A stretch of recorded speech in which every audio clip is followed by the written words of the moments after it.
Hi, everyone, and welcome to this Women in Economics Network webinar on gender-responsive budgeting. My name is Tanya Day, and I'm a manager at BDO Econ Search. It's my pleasure to facilitate this event in my role as co-chair of the Women in Economics Network in South Australia. And before we start our event, I would like to invite Professor Fiona Yap to give a welcome speech at our event. Professor Fiona Yap. Thank you, Dr. Day. And I would like to kick off today's ceremonies by acknowledging the traditional owners of the lands on which we are variously gathered to meet. In Adelaide is the Kaurna people, and I believe in Canberra is the Ngunnawal people. And I know that we are on other lands associated with the traditional owners. I would also like to pay my respects to elders past, present, and emerging. I also wish to acknowledge any First Nations people who are with us today and pay my respects to them. It is my great pleasure to be here as head of the School of Economics and Public Policy, University of Adelaide, to kick off the webinar, Gender Responsive Budgeting in Australia, Insights into Government Budget Statements and Processes. I am especially delighted to be representing the school in support of the Women in Economics Network, particularly the South Australian and New South Wales branches, which are co-hosting this event. This webinar is important in many ways, not the least of which is the wealth of accomplished experience and talent in the list of renowned speakers presenting today. I'm so very proud to be included among you. This webinar is also important in encapsulating the many changes that we have all experienced professionally and personally in the last few years. The changes were precipitated in no small part by the global pandemic, but it has also brought about new responses, such as webinars like this, new thinking or new advocates of such thinking, such as the gender policy analysis that we are performing today, or new structures, and here I include the School of Economics and Public Policy, of which I am head. As we regain footing towards a new normal, new ways of business as usual, it bears noting that we have pivoted successfully to address the many changes around us. And in these times of change, it is also important to be reminded of the consistencies, the things that have not changed. One that has not changed is the steadfastness of Women in Economics Network towards its objectives. Founded in 2017 to promote and support the careers of female economists in Australia, the WEN Network has, since its formation, professionally connected and supported the career development of women in economics. It has worked to increase the representation of women economists at all levels and in academia as well as industry and government. It has promoted the public contributions by female economists, and it has encouraged young women to study economics. The gender responsive budgeting is one of the initiatives under the WEN network towards these objectives. This event analyzes the impact of public policy on women by collecting, examining, and further dissecting the data. Any area of public policy, such as taxation or government subsidies, health, infrastructure, investment, social security, superannuation, all these can affect people differently due to their circumstances, their lives, or their lived experiences. For the most part, these impacts are invisible, likely dominated by the political or economic rhetoric regarding the public policy at that time. Gender responsive budgeting goes behind the rhetoric to bring visibility to previously invisible effects by analyzing how policies reverberate on gender. Such analyses ensure implementation of effective policies that consider the needs of women. Gender responsive budgeting, then, is not simply creating a list of spending initiatives or programs specifically aimed at women. It is about promoting visibility and understanding of gendered effects. Now, this promoting of understanding aligns with the unwavering commitment to advocate strongly for gender equity and excellence and diversity and respect at the School of Economics and Public Policy at the University of Adelaide. I should point out that the School of Economics and Public Policy is newly constituted and falls within another new structure at the University of Adelaide. Notwithstanding all these new structures and composition, we are committed at the school, at the faculties at the University of Adelaide, towards respect for diversity and gender equity, and discovery and excellence in all that we do, to guide our daily work lives and aspirational goals. So thank you to the organizers, the WEN Network, and the South Australian and New South Wales branches for giving the school this opportunity to be affiliated with and support the webinar today. I look forward to learning from the incredible speakers presenting here today. I will now turn the podium back to Dr. Tanya Day, your facilitator for the event. Thank you. Thank you very much, Fiona. That was a lovely speech. Before we begin, we would like to acknowledge and pay our respects to the traditional custodians of the land, wherever you may be tonight, and pay our respects to elders past, present, and emerging. I would like to thank everyone who made this event possible, including Leonora Riss from National WEN Committee and the University of Adelaide for sponsoring this event. This webinar will be part of the first of a two-part series of WEN webinars on gender-responsive budgeting. The second webinar will be hosted by WEN New South Wales branch and will place emphasis on how to undertake gender impact assessments and design gender-responsive policies looking forward in the Australian context. Our program will commence with presentations from some of our panel members for the next 40 minutes or so, and will be followed by a 30 minutes panel discussion. The panel discussion will be moderated by SAWEN co-chair, Associate Professor Dugyu Yankin. But we will have some time for Q&A at the end. You will see a button at the bottom of your Zoom screen, which has a Q&A function. Please pop any questions you have for our panel in there and give a thumbs up to those you would most like us to cover towards the end of the session. The value of placing a gender lens on economic policy and budget design is gaining stronger attention in the Australian policy environment. There is scope for improving outcome for women through gender-responsive budgeting at the local government level, at the state level, and at the federal level. Some of the recent examples could include, lighting up urban spaces and including women's voices into urban strategy and planning process to make safer and vibrant cities. At the state level, New South Wales government's Girls Can Too program, which is an experiential initiative between TAFE and school to promote trades among young girls in high schools and promote non-traditional tech jobs among women through TAFE to address national skills shortage. And at the federal level, there is a lot of scope for improving a superannuation gap for women. In recognition of the growing interest in the gender-responsive budgeting at the federal government level and among various state governments in Australia, this event is aimed at informing the audience on the history, principles, and practice of gender-responsive budgeting within Australia and internationally. Well, we have a star-studded panel on today's program who are considered as authority when it comes to GRB. It is now my pleasure to introduce our panel. We have on our panel today, Emeritus Professor Rhonda Sharp from University of South Australia, Dr. Monica Costa from University of South Australia, Curtin University, Professor Miranda Stewart from the University of Melbourne, Professor Helen Hodgson from Curtin University, and Dr. Julie Smith from Australian National University. Before we start with the presentations, I would like us to get to know the panel a little more.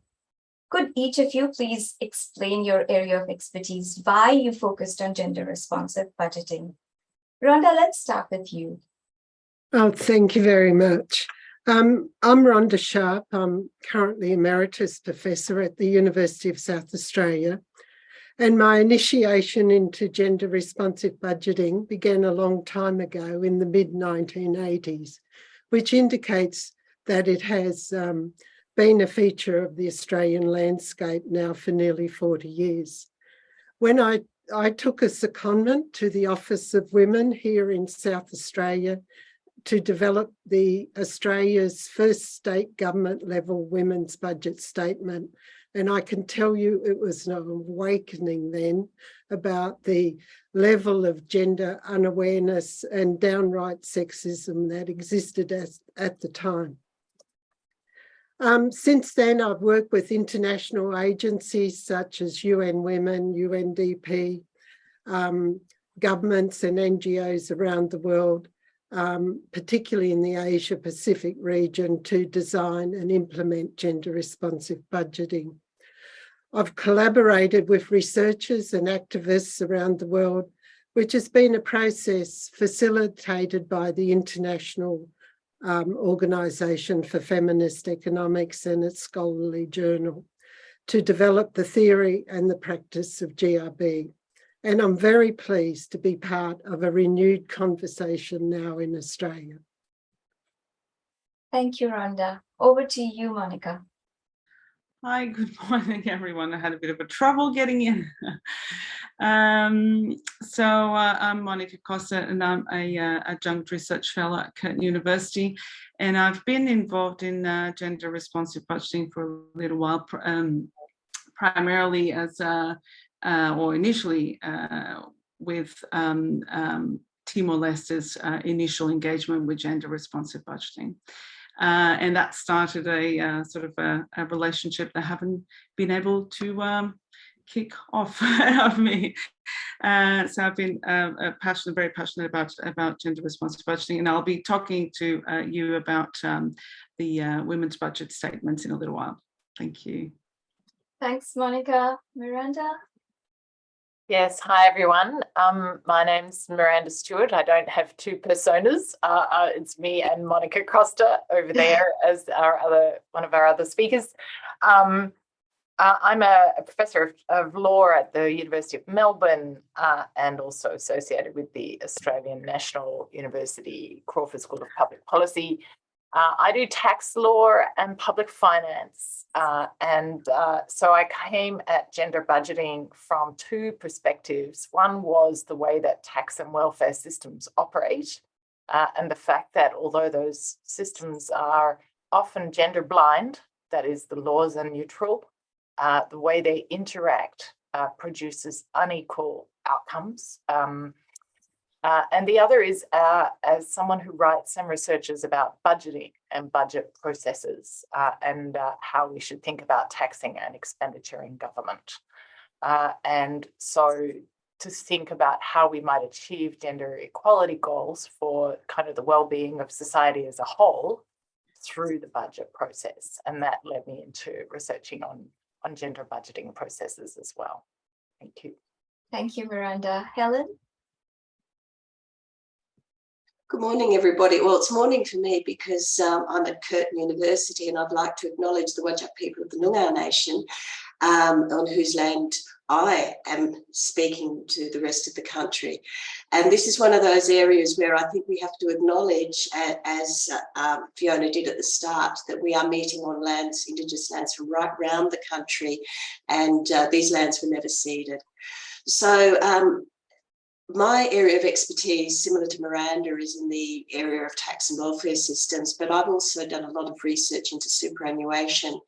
And this is where I started to see the gender gaps appearing that come from systems that are designed without taking the different perspectives of men and women and the different lived experiences into account when you design those systems. But to add to that, a member of the Social Policy Committee for the National Foundation for Australian Women. And in 2014, when Tony Abbott said that there would no longer be a women's budget statement, NFAW decided that it was appropriate we couldn't let this go without some form of gendered analysis of the budget. So from 2014, that has been an annual project of NFAW. And when I give my presentation, it is focused around the experience that we have had in that space, which is outside government looking in and seeing what the gender outcomes are of various programs. Thank you, Helen. Julie? Hi, everybody. Once again. So I'm at the Australian National Health position in the Crawford School on my tax policy work, and in the College of Health and Medicine on my breastfeeding work. Since the 1980s, when I started working Treasury with a new baby, tax and gender has sort of permeated my life in different balance, depending on what I'm working on. So I started at that time being aware of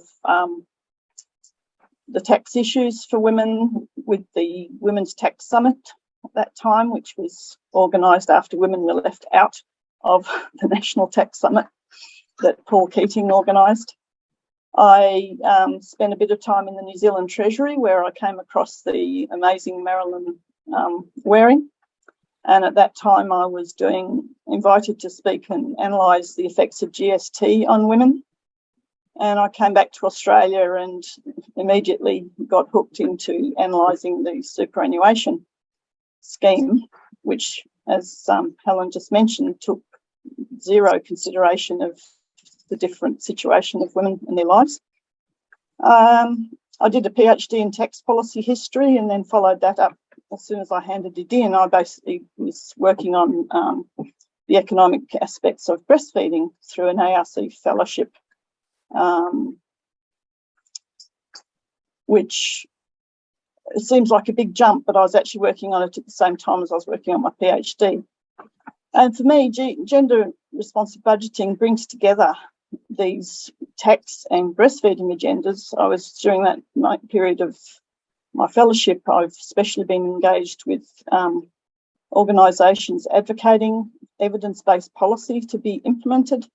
And the GRB agenda brings together, I suppose, the money with the mouth, and to try and get an agenda for transformative change in the way that women and children are treated. Thanks. Thank you for introducing yourselves. I would now like to welcome Dr. Monica Costa to discuss the contribution of women's budget statements to GRB. So, as I said in my sort of short presentation of myself, I'll talk to you a little bit about the women's budget statement, which is to some of you probably the most visible face of gender responsive budgeting, right? It's the and it is initially, or it's sort of a development that occurred in Australia. So it's a creation and innovation that came from Australia in the 1980s. So there's a long history of women's budget statements in Australia. The first one came out in 1984. And Rhonda was involved in the South Australian one that's quickly followed in 1985. It's primarily an accountability document that is published by the government. So there are other documents that are published by other bodies, but we sort of talk about women's budget statements as being traditionally documents from the government that are part of the budget papers and that show what the government is doing in terms of its policies and budgets with respects to women and girls and gender equality in some contexts. It gained a lot of attention internationally. It was celebrated, as I said, as an innovation. But the experience of Australia is very interesting, and Helen will talk about that a bit later too, in that the women's budget statements, the depth and breadth, the content of it has changed a lot over time. And that's a reflection on how serious or not the governments are about gender equality, what they see as what the nature of the statement should be, and also sort of changes in economic circumstances, as governments, for example, try to defund areas of social investments. They probably don't want to talk too much about some of these issues about equality. So it's reflected of the times and has changed a lot over time. There's been recently some re-engagement with women's budget statements, and it's taken different forms in different contexts. And that's been in part a reflection of the incredible activism of the women's movement, calling attention to this issue and demanding that the governments produce statements that they talk about, they explain what they're doing for gender equality in the context of their budgets. So internationally, there's a lot that has changed also over the last 30 years. Governments in different parts of the world have, not many, but some of them have taken on women's budget statements. It's an exercise that requires a lot of commitment and requires a lot of resources. So some of the most sophisticated have been linked to legal approaches to gender responsive budgeting. And the content of it varies across different contexts. It traditionally involves, sort of a discussion about gender policies, relate those with objectives and gaps, what the government is going to do to realise its commitments to gender equality. It has provides a sense of sort of investments, how much money is allocated. Overview of the situation of women is also quite common. And in some contexts, there's a sort of a bit of a discussion about the incidence of the distribution of the budget across different groups, not only of the overall budget, but also particular measures can be considered. And there's a variety of examples of how different governments have gone about this. For example, Canada has produced a budget statement for quite a few years now. It has evolved from being a gender budget statement to now covering other, sort of having a more intersectional approach. It provides a very clear sort of sense of their gender equality framework, has a dashboard with data about, the situation of women or different groups of focus, achievements and actions, new actions to address inequality. But one of the interesting elements of the statement in Canada is not only that it provides a sense of the distribution of the budget for different groups, not only women, but also it tries to capture the way the analysis that is behind it and is the quality of that analysis. And it does that by providing a measure, for example, of when the analysis is conducted, and providing a measure of programs that have barriers or negative impacts identified and whether or not mitigating or measures have been developed. In that respect, there's a sort of a sense of vulnerability, or a sense of sort of the government reflecting a little bit on itself, which is interesting and not often seen in these budget statements, and primarily because the statements are part of the budget documents or part of that sort of budget process. And the budget process is a sort of really a celebratory moment for the government, right? The government wants to talk about its positive outlook for the future. They want to carry the week, they want to carry the arguments, and they don't want to talk about the difficulties that we sort of sometimes want to see reflected in the statements. Scotland is another really interesting example, and a relevant example for Australia at the moment, because they link with well-being and human rights, and the statement reflects that. One of the sort of interesting elements of that is how they position, for example, childcare as an infrastructure investment. So there's quite a bit there that could be drawn into future discussions in Australia. The other interesting example is from Spain, another heavily or another example that is based on legal grounds. And they, in Andalusia and in Spain, sort of at the national level, they've developed a way of prioritizing the analysis. So sometimes it's quite hard to think about how you're going to roll out that, the analysis, and how you're going to reflect that in the statement. And they have a methodology to identify areas of priority, whether it's going a particular impact, how many people it's going to cover, whether it has a lever for change more broadly. And all of these, this analysis leads to identifying a program as being of high relevance to gender equality, low, medium, or no relevance.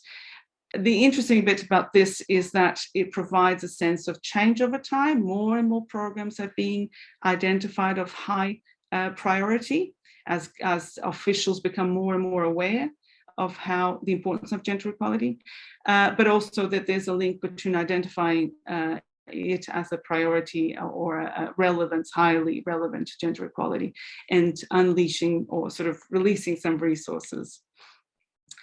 What do we mean when we talk about the women's budget statements as producing accountability? I suppose the first point is to say that the statement recognises women as a political constituency. And it talks to women, communicates to women how the government sees what is relevant to them and how they're going to address the issues that they think are important to women. But it also provides a real strong sense of what the government sees as its role as changing economic circumstances of women and what are the levers for change. So that's the other sort of important, how they're going to address it. What are the areas that they're going to focus on? It provides, it keeps a record over time of commitments, actions, and that's important for monitoring. It's important for civil society and parliaments. And so in that respect, the other element, of course, it can provide a sense of the invisible work. And for example, the Victorian example recently provides the statement provides a discussion about how they're going to roll out their gender responsive budgeting work. There's been a lot of criticisms of women's budget statements, that they don't cover the whole budget, they focus on gender-specific issues, that they don't have enough indicators, that... Sorry, Monica, just reminding you about the time. Good, thank you. And probably one of the biggest criticism across the board is that there is a very tenuous link between the proposal, the budget intervention, and the change, the impact they're going to try to produce. So the justification for the intervention. So a couple of points here linking the women's budget statement to gender responsive budgeting. The women's budget statement contributes to GRB in that it highlights the analysis, it raises awareness, and it has kept GRB on the agenda. And I'm very close to finishing. I suppose one of the biggest points is about trying to work out how the women's budget statement can engage with decision making, can engage with changes, and that's in part by how it engages with processes, which Miranda will sort of talk a little bit about.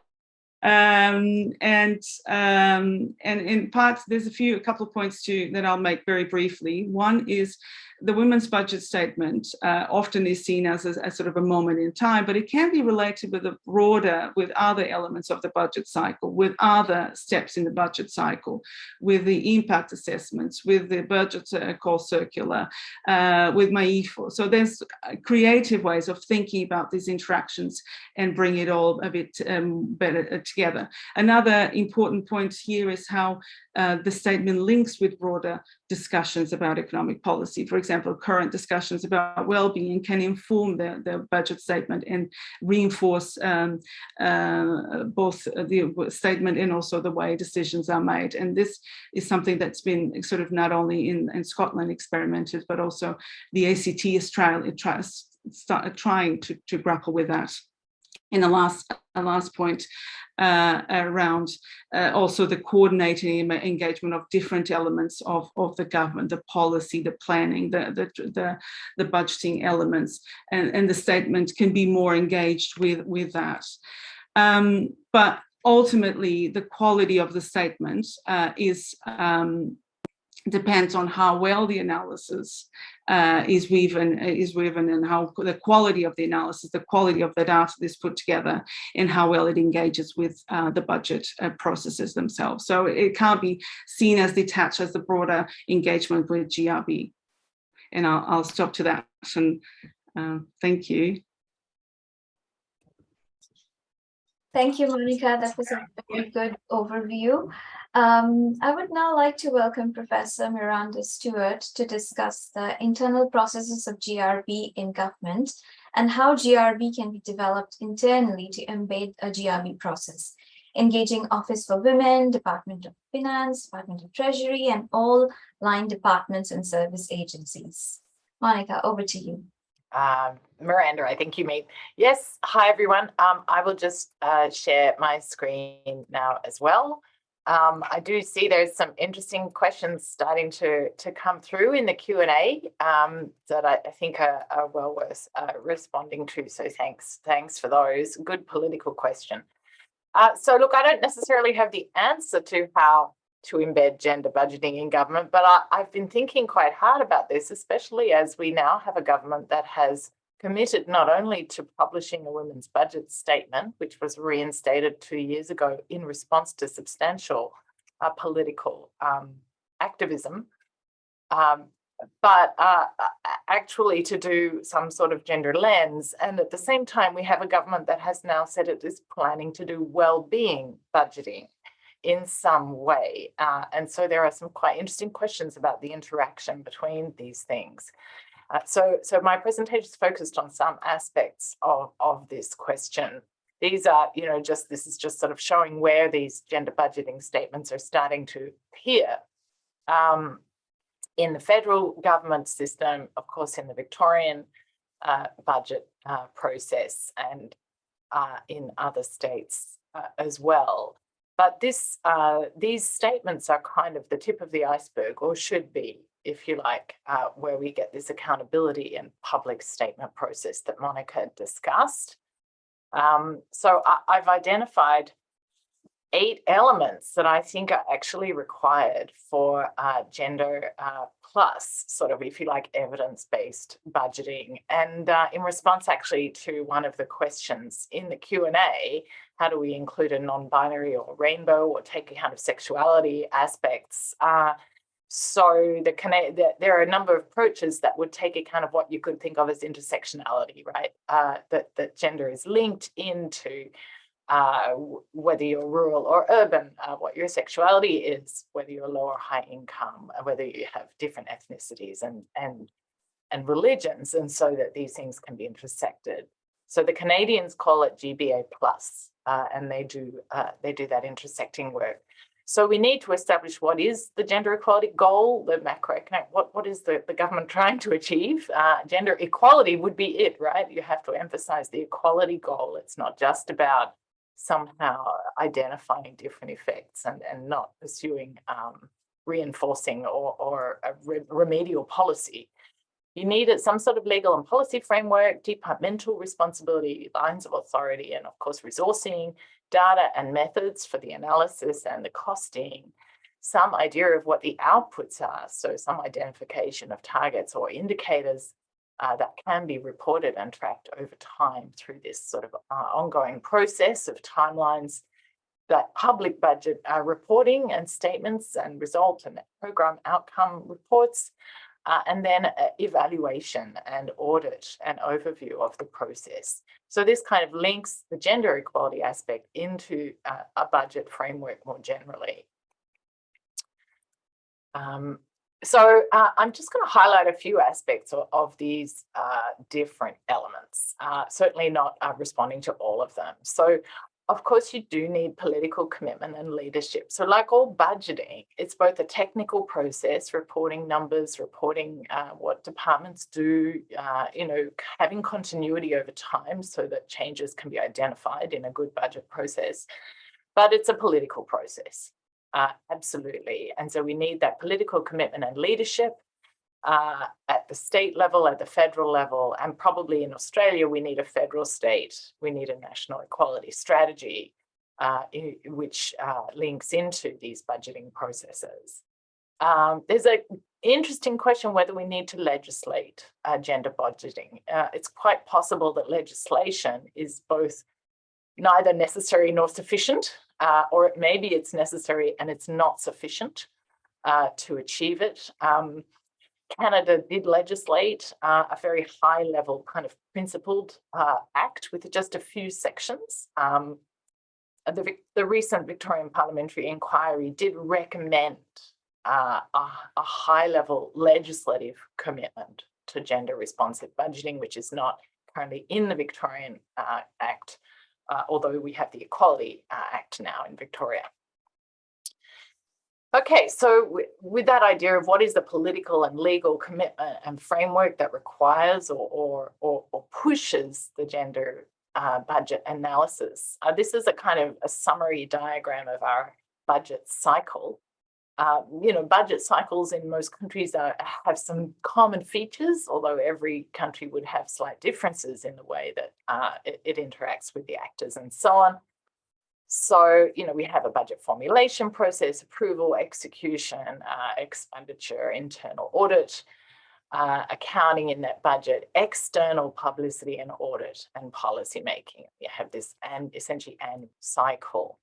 So what we're trying to do with gender budget analysis is incorporate this gender budget or gender plus lens on the impact and design of policy into these stages of the budget cycle. So we would be looking at how do we require that departments actually address the political imperative. I think this is probably our biggest challenge in Australia, and this is something that perhaps led to the, I wouldn't say failure, but the kind of gradual diminishing of effort as both a matter of political failure of leadership, but also real challenges about how government departments should be responsible for it.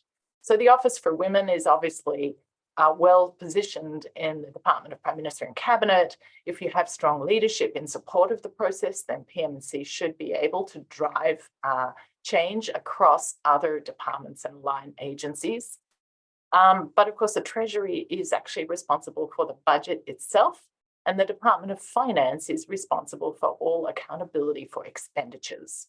And in Australia, we have an expenditure review committee that receives the departmental proposals and prioritizes, selects, cuts back, sends them back, says redo it, it's not good enough, right? And we have this internal confidential budgeting process that happens. So we need to ensure, if we're going to properly do this, that we actually properly resource the central agency that can mandate and oversight the process that goes into line agencies with the support, the active support of the Treasury and Finance. So just to say a little bit more then to summarise this process. So the way that it happens in Australia, we have budget process operational rules that are set. So really, actually, gender budgeting needs to be established in the operational rules in some way. That's where we need to see the rules being done. Ministers will submit their proposals. Then we have a MyEFO, updated economic and fiscal measures.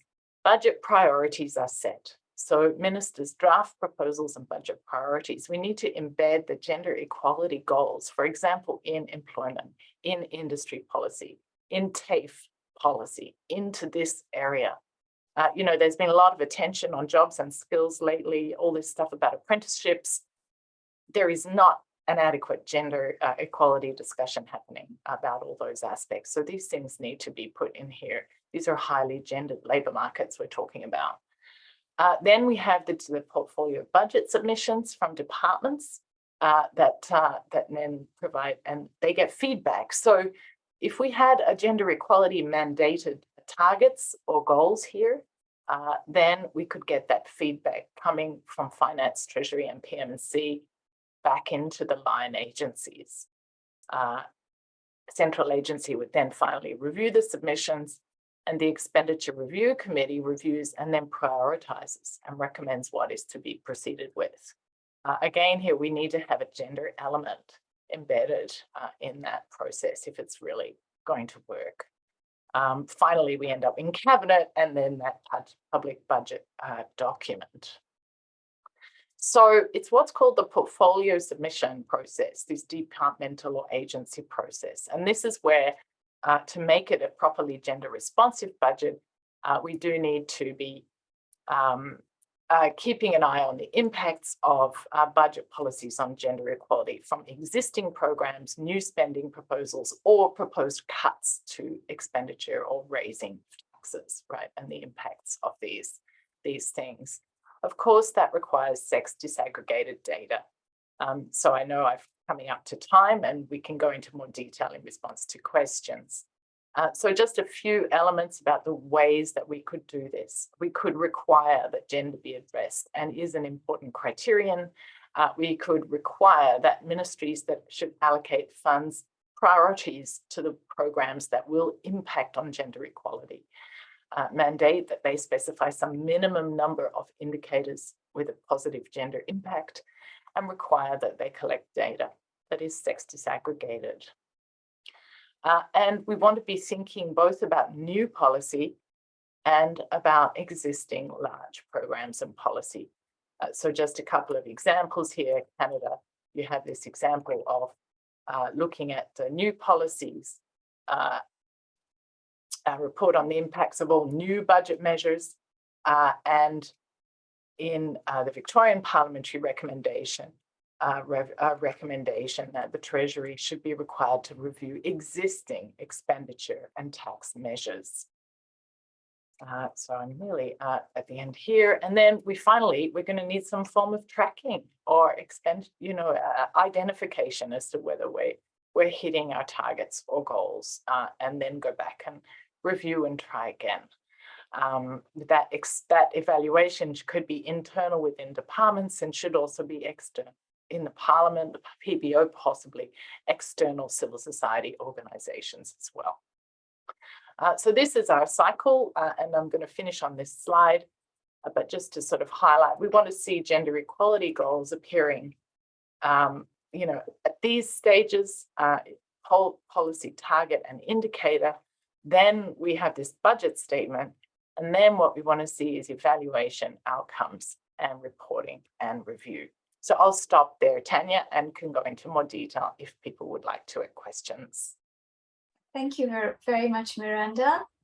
I would now like to invite Professor Helen Hodgson to present on assessing outcomes of the GRV process and the need for independent scrutiny to ensure accountability, which aligns with the Gender Lens project of NFAW.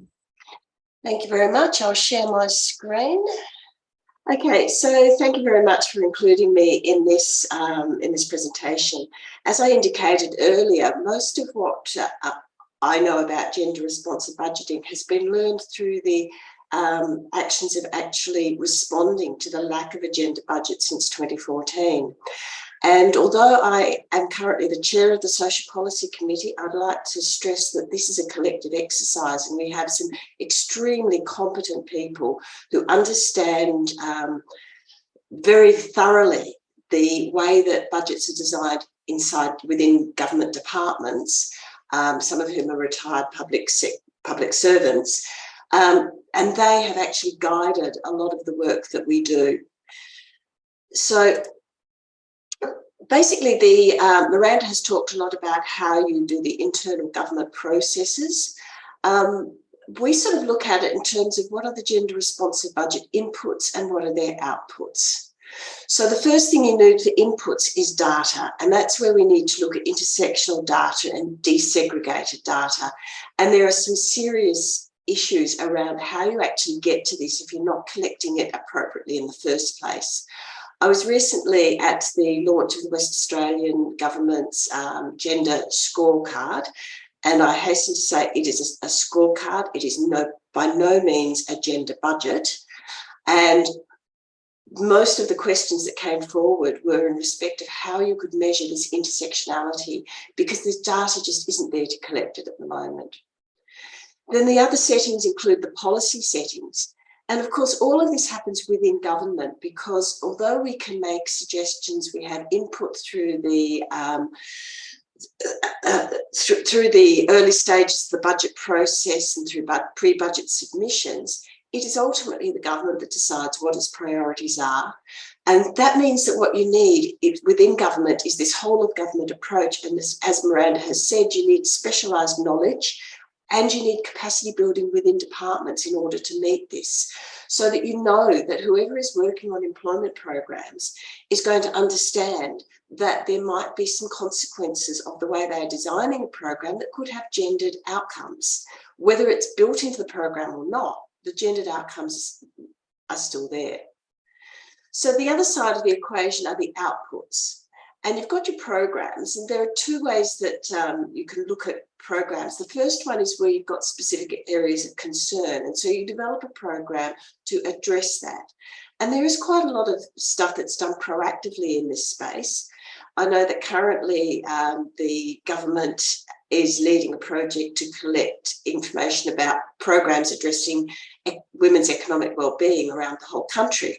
So that's a specific type of program where you say we need to work in this space. But the other concern is where you've got this, these underlying issues in the way that a program is designed that does not respect and recognise the different effect of those programs on men and women. And so I sort of reference here is, what is a women's issue, or is it a mainstream issue? And as a mainstream issue, how do we make sure that the effect on women is actually recognised? So you've got your reporting through the Women's Budget Statement, and then you've got the analysis of the Women's Budget Statement, the analysis of outcomes.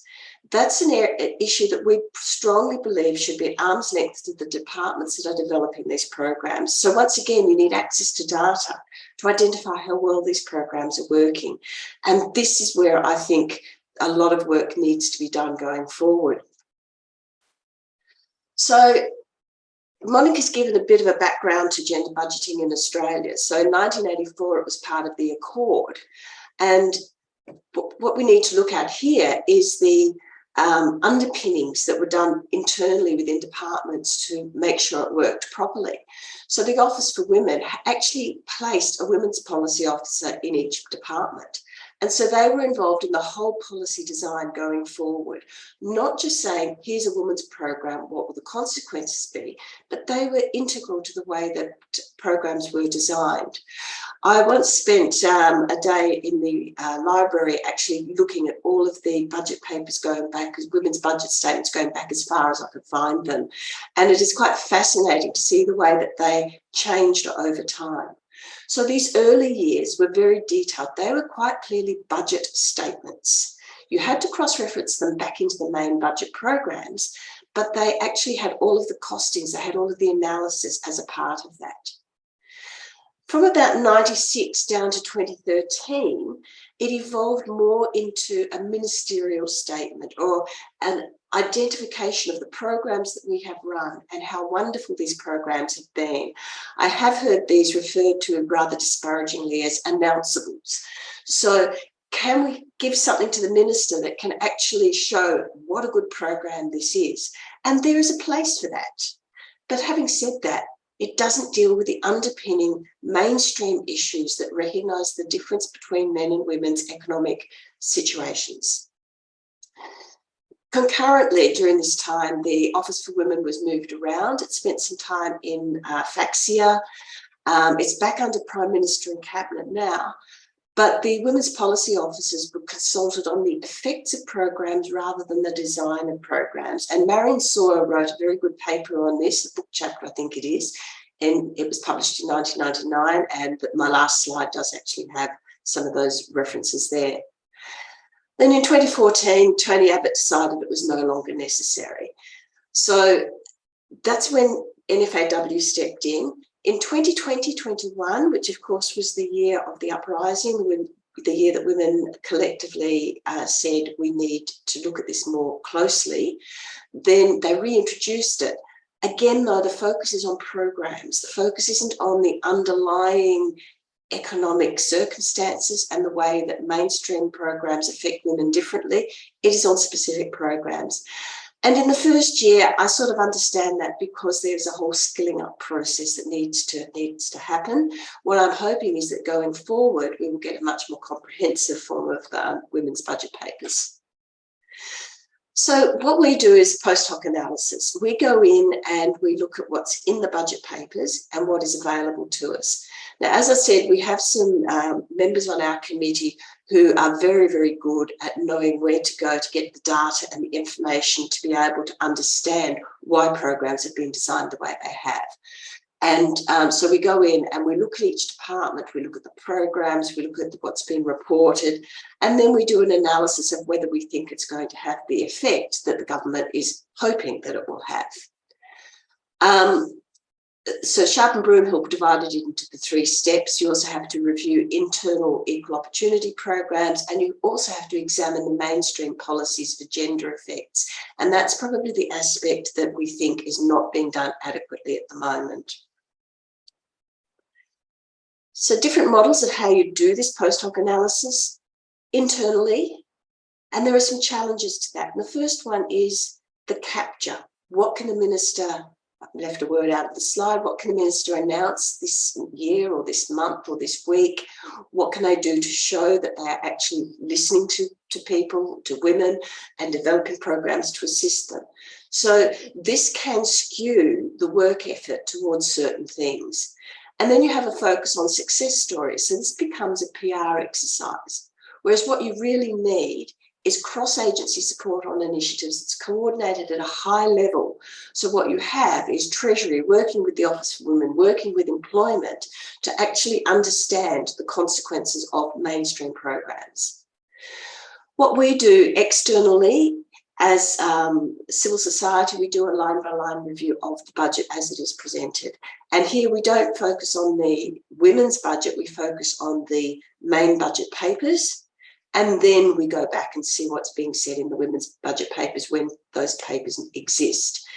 Here, NFAW is made up of, our Social Policy Committee has, as I said, retired public servants. We also have a number of academics, and we have other policymakers with particular areas of expertise. But I will stress, we are volunteers, and we have varying levels of success in certain areas. Sorry to interrupt, Helen. We have 1 minute left. Only 1 minute, okay. And the Women's Budget Group does this in the UK. But it all does depend on expertise and access to information. So I've already gone through this. 2014, we started doing it. We review mainstream measures as well as projects. Example of the effective changes to the superannuation system, which is technically not gendered, but we all know it has gendered outcomes. Now, in 2022, we did a less comprehensive review, primarily because we knew that the election was going to be the budget was going to be an election statement. And so we modified the areas that we looked at. So what would we like to see going forward? Well, first of all, the government, the new Labor government has committed to a women's budget statement, but we still need to make sure that all of the inputs are properly developed in order to go beyond a statement into actual gender budget or proper gender analysis and gender budgeting. What we have recommended in a number of submissions we've made to government reviews is that the Parliamentary Budget Office is a very good place with independent people who have the skills and access to the data to be able to go in and examine the outcomes independently at arm's length from the departments. As far as the inputs go, there have been no government commitments in terms of how they're going to manage the analysis. It's interesting to see how the wellbeing budget that's being promoted will intermesh with gender responsive budgeting, but we must see capacity building across the Australian public sector.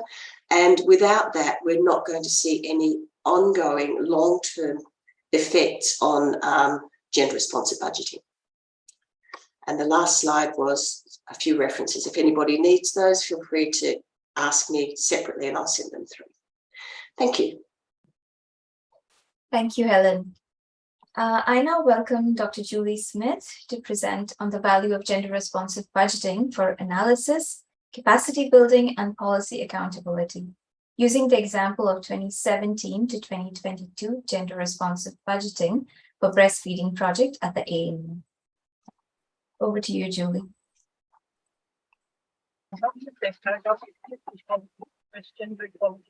Specifically the human rights in mind. I'll show how gender responsive budgeting has had value for analysis, for capacity building, and for policy accountability. So how does GRB relate to breastfeeding? Well, a key underpinning of GRB is accounting for the unpaid economy. This diagram illustrates how ignoring the scale of the non-market economy can distort policy perspectives and priorities. On the left is the monetary value of human milk in Australia, around $4 billion a year. On the right is the sales value of commercial baby milks, about $500 million a year. If you want to know how relations are made, have a look at the Mother's Milk tool launched globally in May 22. Marilyn Waring famously critiqued GDP and the system for its measurement as applied patriarchy, because it excluded women's productivity in the non-market sector of the economy.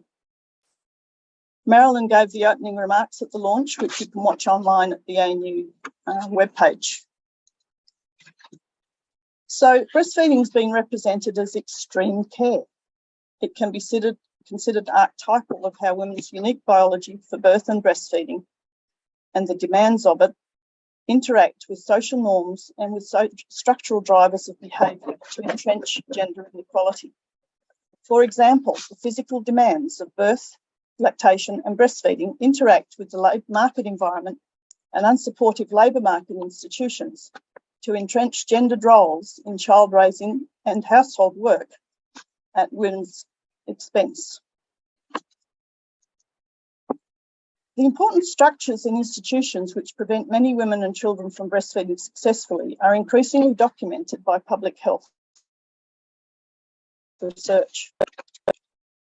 In 2008, a coalition of international breastfeeding NGOs proposed a breastfeeding budget. In a submission to the United Nations Committee on the Status of Women, UNBAT called for a dialogue between gender budget analysts and breastfeeding advocates. The breastfeeding budget centred on implementing the Global Strategy on Infant and Young Child Feeding, which was produced by WHO. It also called for integrating the topic of breastfeeding in discussions about care work and including the market value of human milk and breastfeeding in national accounts, as well as implementing and monitoring the International Code of Marketing of Breast Milk Substitutes worldwide. From around the same time, an international NGO, the International Baby Food Action Network, IBFAN, was compiling evidence through its WBTI policy assessment tool to show that governments were not funding the breastfeeding programs and policies that they'd committed to. In 2013, in New Delhi, India, and around the world, including Australia, the tool supports global and country-level advocacy for budgets to implement breastfeeding policies. Applying the costing tool demonstrated to the global strategy policy agenda of structural supports for breastfeeding, demonstrated not only that international funding agencies and government budgets in most countries failed to resource these measures, but also that maternity protection was neglected and needed to be a central component of the breastfeeding budget. These calls for investment in breastfeeding policies and programs were taken up at the World Health Assembly in 2014 and followed by high-level statements by World Bank leaders such as the Vice President of the World Bank. I was honoured to be on the team that developed the tool and to be a member of the 2014 delegation to the World Health Assembly. By ratifying human rights treaties, governments make commitments to provide maximum feasible resources for progressing human rights. Being enabled to breastfeed is recognised by UN experts as a human rights issue for both women and children. The global strategy is connected to progressing these human rights in areas such as maternity care, maternity protection and childcare, and consumer protection against exploitative marketing, However, by 2017, it was clear that governments were making little progress on implementing it, including in Australia. So the gender budgeting, the World Breastfeeding Trends Initiative Australia Coalition was established at the ANU's International Gender Budgeting and Breastfeeding event in 2017. This event brought together the issues of GRB and the breastfeeding budget. Participants included 30 health professionals, government officials, breastfeeding and public health advocates and academics, and representatives from key organisations. The conference and workshops introduced participants to key concepts of gender budgeting, along with FAN's global protocol. There was also training on using the costing tool, which was unfamiliar to many of the people grappling with budgets. This built capacity for advocacy and showed participants how to hold Australian governments accountable for the lack of progress in implementing its stated policies. A WBTI Australia team was formed at the event, and the first Australian assessment report and scorecard was completed in April 2018. The report showed how poorly Australian governments score in addressing key structural barriers to breastfeeding at various levels. We were one of the worst countries in the world, and about 100 countries have now been assessed. The WBTI Australia Core Group uniquely applied a gender budgeting approach to preparing the assessment, including a gender lens on each policy indicator across the 3 expenditure categories, and with a focus on key policy and budget processes. During this process, WBTI Australia engagement with policymakers helped trigger preparation of a new Australian national breastfeeding strategy in 2019. In April 2020, an international workshop was planned at the ANU to prepare for the second assessment. We know what happened around about then. So this became a 2-year webinar and workshop series. The program was again framed by a GRB approach. It drew attention to the data and the dollars needed for implementation and for policy monitoring and accountability. We used a gender lens to highlight that breastfeeding is not free, and like other care work, can be costly to women if it's not supported and appropriately resourced by their community and society. So the process designed by my star team here, you'll see some familiar faces in there, helped galvanise advocacy and action. The WBTI Australia team led online workshops which applied a gender lens to the progress and the budgeting for key priority action areas in the Australian National Breastfeeding Strategy. You can see them there. Policy planning for mothers, infants and young children in emergencies and disasters, resourcing NGOs and volunteers, addressing the problems in maternity care which stop women from breastfeeding, government employer leadership. So the government promised that it would make all government departments breastfeeding friendly workplaces. There are issues on paid maternity leave and, of course, matching industry marketing, which is around several $100 million a year around the world. Julie, you have 1 minute left. Thank you. So WBTI Australia's followed what I call a AAA strategy, raising awareness, stimulating advocacy and galvanising action on breastfeeding policy. Its impacts have been considerable and are too many to list here, but activities have drawn attention to policy gaps and the need for genuine commitment to the Australian National Breastfeeding Strategy in the form of data and dollars. WBTI Australia's achievements included being twice awarded the Public Health Association of Australia's Advocacy and Leadership Award. Recent advocacy by WBTI Australia members raised awareness of the need for adequate data collection in Australia as a baseline for the national strategy. One of the key action areas in the ANBS was on addressing women's particular support needs, including on infant and young child feeding in emergencies. 2018 assessment stimulated WBTI Australia members to conduct and publish an audit of emergency plans and guidance. In the wake of the Black Summer fires, the webinar and workshop series included specific consideration of policy and planning regarding breastfeeding and emergencies. Following 2 workshops involving international experts and Australian organisations and individuals, a position statement was developed and a call for action issued, supported by around 40 organisations in late 2020 as priority action, and the WBTI Australia used it for a submission to Treasury in the budget consultation round in late 2020. I'm pleased to say that earlier this year, a grant of just under $1 million was put aside, was given to an NGO for this purpose. So, gender responsive budgeting gave World Breastfeeding Trends Australia and its networks new analytical tools for evidence-based advocacy, perspective and insights on policy and budget processes and key players, and it helped make governments accountable for policy implementation. A gender budgeting perspective can raise awareness, strengthen advocacy, and galvanise action for women's and children's right to breastfeed.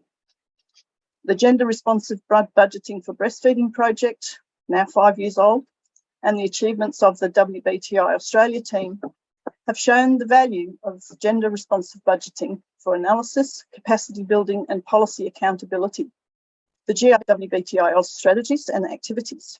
Without data and dollars, strategies and policies on breastfeeding are no more than motherhood statements and mislead the public into thinking that gender and social inequalities are being addressed and maximum feasible resources are being put into it, when the reality is that government's obligations are not being met and human rights are not being respected, protected, or fulfilled. Thank you. Okay, thank you. I guess this is time for our panel discussion for the remaining 20 minutes or so. And thanks, panelists, that you have been answering audience questions because we won't have much time for those at the end. So I'm sure I speak for everyone listening to us today when I say that I learned a lot today. So thank you for that. But before we start discussing this issue, shall we first make it clear what we mean by gender responsive budgeting exactly? What is the distinction between women's budget statement and GRB? How are they different? And how critical is a woman's budget statement in implementing GRB in the current Australian context? So I'd like to ask this question to Rhonda first. Thank you. At its heart, GRB is about weaving gender equality into budgetary priorities. And I think all the speakers today have clarified that point. Internationally, this was officially recognised in the Beijing Platform of Action in 1995 and in the subsequent meetings, which set the policy framework, the international policy framework for gender equality. I always talk about the 2 interrelated activities that you need for GRB to do this, and that is the analysis, the sometimes called GIA or gender impact analysis, which we've had some lovely examples today, where we look at the impact of government spending and revenue raising on gender equality. But as we know, good analysis is always important, but it doesn't change things. So the other aspect of GRB is what changes for gender equality. So that requires engaging also with the processes of budgetary decision making to bring about greater equality. And I think Miranda and Monica's examples are good here. So in that sense, women's budget statements or gender budget statements are a tool for doing GRB work. I like the concept of talking about GRB work because there are many, many things that add up to getting us to a situation of gender responsive budgeting. And that includes the women's budget statement or gender budget statement, but you need more than that usually to get to gender responsive budgeting. As we know, a women's budget statement is a public document that is intended to promote government accountability, at least from civil society point of view. In practice, though, it's good to keep in mind that the women's budget statements have focused on the analysis of gender impacts of the budgets on women and girls and gender equality. And we've been slow, but we have made some progress internationally looking at all the other intersections. And we are moving slightly and slowly in the direction of looking at other diverse concepts of gender. So while there's potential, there is far less emphasis still being given to embedding women's budget statements within the budget decision-making processes. The other question was to do, should we have one in the current situation? Well, we've been given a lot of international recognition for what we've done in the area of GRB and in the innovation around developing a women's budget statement. I remember years ago when they were having a review of the women's budget statement and they were going to get rid of it and come up with, at the federal level, with something different, meaning we've had enough of that, so we'll ditch it. And I spoke to some of my international colleagues about fighting for this, and they said, are you kidding? You have got a gender budget statement, a women's budget statement. You're one of the few countries in the world that has pressed this accountability on government. For God's sake, use it. And that is always stuck in my mind. Do not give up on this, because countries all around the world are in various ways trying to get it from the outside, and they haven't been successful. We can count on one hand the number of countries in the world that have a women's budget statement or a gender budget statement. So I think the context in which we're currently in has changed, and it's favourable. We've got the election of a government that actually had, as part of its election platform, a policy to introduce GRB. We have more women in Parliament than we've ever had before. And if you look at what the previous speakers have been talking about, there's all these processes and points that you need to have in place. We have a very active civil society at the federal level and at the state levels. So we have the capacity, I think, once again, to make a critical move for a women's budget statement, which is an important but not the total story about GRB. Thank you, Rhonda. And I'd like to ask Miranda now about application of GRB in practice, basically. Can you discuss an example of what government can learn from a gender impact analysis that feeds into GRB? For example, what does the job seeker payment mainly do these days? Thanks for that question. And I guess it feeds into some of the questions that are in the Q&A. They're very interesting, and I hope people are noticing that they're being answered by the different speakers as well, at least in part. I guess the point I'd like to make here is gender impact analysis is one element of a gender budgeting process.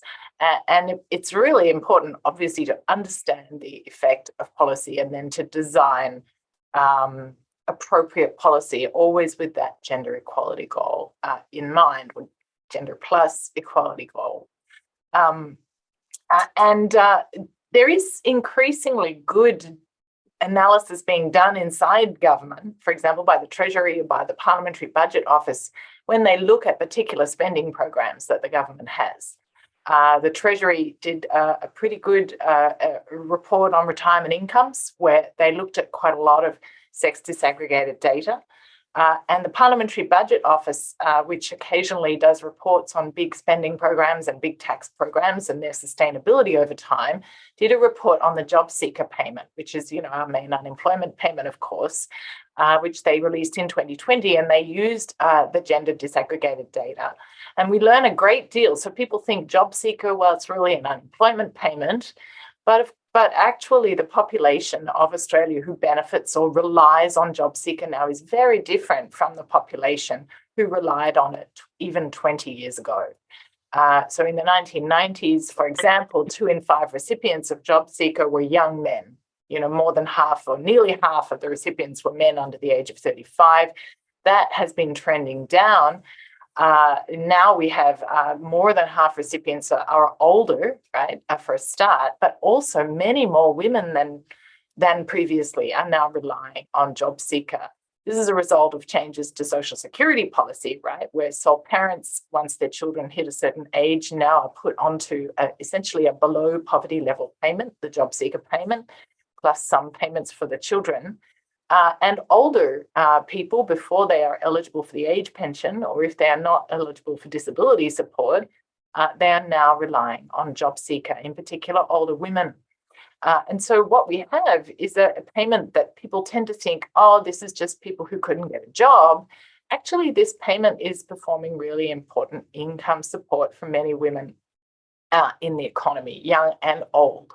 And especially many mothers, as well as many older women. And so we need to think, well, what does that mean for design of this policy? Is this policy really well targeted? And that's the second piece that is not being done currently inside government. We have the disaggregated data, what you could think of as the gender impact analysis of the current settings. What we need is the government department to be recalibrating those policy settings to support gender equality, for example, addressing poverty of older women and work incentives for older women and poverty of sole parents. So that's an example of that implementation. Thank you, Miranda. And next, I'll ask a question to Helen. Is gender responsive budgeting scrutiny better conducted from within government or by an external body, such as the Women's Budget Group in UK? How could we hold government to account for effectiveness of GRB? Yeah, that's a really interesting problem because the government has the data. The government has access to all of the information about their programs that they're implementing. And so they are the people who are best placed to monitor the way these programs are being developed. But it does raise that question of capture. And are they actually monitoring them correctly? Are they picking up all of the unintended consequences as well as the main issues that are they just looking for what they want to see? And so this is why we have been recommending for a while that we need to have somebody who is at arm's length to the department that is promoting that policy. And we've recommended the Parliamentary Budget Office as an extension of what it currently does. But it could be another group that has that connection into government to be able to access the information in order to be able to give a true independent assessment of how these programs are performing. Now, that doesn't mean that there won't be a need for civil society to keep scrutinising things, because if there is a policy mismatch, somebody has to point it out. But it does mean that, and I note a question in the chat from the Parenthood, from Diane from the Parenthood, about how do you focus your activities? And this is always the challenge. We are made up of volunteers. We have a list of priorities. We have to decide which priorities are most important. Now, if we have some confidence in what government is doing, and if we have confidence that they are monitoring these programs correctly and can rely on that data, then we can move into areas where we can see that there is other action needed. We can move more into the progressing of certain policy initiatives that currently aren't in the government's portfolios. So I think that primarily it should be an internal government process, but at arm's length, in some way, but there will always be a role for civil society to be agitating to make sure that governments are reflecting what community needs.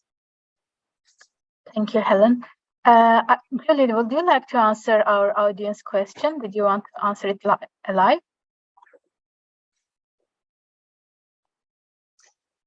Sorry, which question? Oh, no, that's fine. Sorry, you're talking to. So Kim Rubenstein has asked whether I think the entry of breastfeeding inside Parliament might help elevate the issue of breastfeeding and work. And she posts a link to Larissa Waters' breastfeeding while putting a motion before Parliament. I have to say I'm not optimistic. I was working in Parliament House in 1981, and I also remember women parliamentarians trying to breastfeed in Parliament and being prevented, and controversy around that, and resulting in a paper by a parliamentary library called Strangers in the House. And that was well before Larissa. So congratulations to Larissa for making it happen. But there was a long line of women that were fighting for that to be non-controversial before her. Breasts are something that, for some reason, policymakers have trouble thinking about in an objective way. I'm now just going to mention, in response to Diane Collis from the Parenthood group, and her question is that the Parenthood's work covers many levels of government. How do we amplify the voice of women and families and ensure actions taken by government and society make a real difference? Well, I suppose my answer to this again is pessimistic. Maybe I'm just getting too old, but it's really about power and persistence. And we've really got to take a leaf out of the book of business lobbies who have vastly greater resources, as Helen pointed out. That most of this advocacy for women on gender budgeting is by volunteers, and in the case of breastfeeding, it's by volunteers that are spending 40 hours a week caring for infants and young children, mostly. I'm past that. And so really we have to somehow form alliances and share resources and work together to combine our advocacy resources, and in a strategic way that mimics the way that business gets to insert itself into those internal processes of policy formulation, policy development, policy funding, and then policy evaluation and assessment. Thank you. Given the time, there is not much, although I have so many questions to ask because I have so much to learn about this. But if there is one takeaway that you would like our audience to take, do you have any one-line words? Miranda, you can start. So, just very briefly, I think what I would like to see is, under this government, a process developed that does reinstate this gender budgeting process inside government. I think the Office for Women needs to have oversight, but someone commented that we have a new Minister for Women and Minister for Finance in Katie Gallagher, and she has not yet spoken about how she might achieve this, and I hope very much that we will see that. And in terms of managing the priorities, I guess the thing would be, you could at least ask departments and agencies to prioritise one program, right, to identify one set of indicators and to work through in a strategic way over time. So sequence and prioritise these things. Yeah, I actually think that we also need to take lessons from the past and to acknowledge that you have experts, content experts in different departments, and they also need to understand the gender implications. So this capacity building to make sure that people who are making the decisions, who are designing the policies, actually understand the consequences may be different for men and women, and factor that into the way that they think about their policy design. Rhonda, do you have any last words?